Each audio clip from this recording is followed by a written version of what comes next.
Well, with winter hiking, equipment's an important part of the equation. I always have at least a couple sets of hiking boots. Uh, Wear one, usually have one in the car. Don't carry two generally. Uh, some emergency sleeping bags. I do carry an extra pair of socks usually. The alpaca or the wool. Either one. You're going to have your hiking poles, which condense down and they can shrink down, and then you set them for whatever height you want.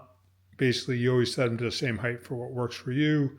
With the snowshoes, we'll have the micro spikes and usually a backup set. I broke one the other day, so I got a backup one, which usually will carry me, but I got to get some more on order. Uh, the yak tracks, those I don't use much hiking. Every now and then, beginning of the season, where the micro spikes will pick up leaves in that at the lower part, sometimes I'll throw those on. But usually throw in some frog fuel or protein bars. The Prima protein bars, what's nice about them is no seed oils, nothing but natural. You're going to have your gaiters. Those go around your boots, keep the snow out of getting in your boots and that, and sort of lock everything in. I got two backpacks, a small one and a big one. Winter hiking, a lot of times I use the big one because it's a neat place to throw stuff in.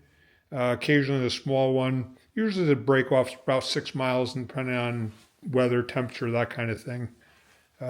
Always have two hats with me. Always have at least a set of mittens. Rarely wear them to start, but definitely want them in my bag.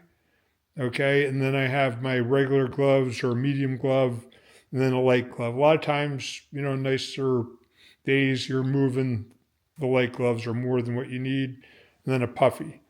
Okay, that's usually that. I do have a heavy ski jacket, which I could wear on a real cold day. Tend not to do that because it's hard to fit in the backpack if it gets too cold. I'd rather do multiple layers with the puffy on top, and then that way you can strip down. The big pack usually isn't full when I start, but what you find is you heat up as you go, okay, and then you're going to want to get rid of stuff.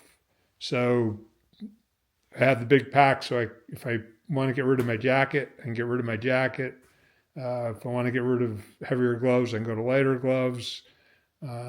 Sometimes, I'll have multiple layers underneath and want to get rid of one or two layers and maybe keep the jacket on. So you need a place to stuff that stuff. Oh, you want to carry a water bottle too.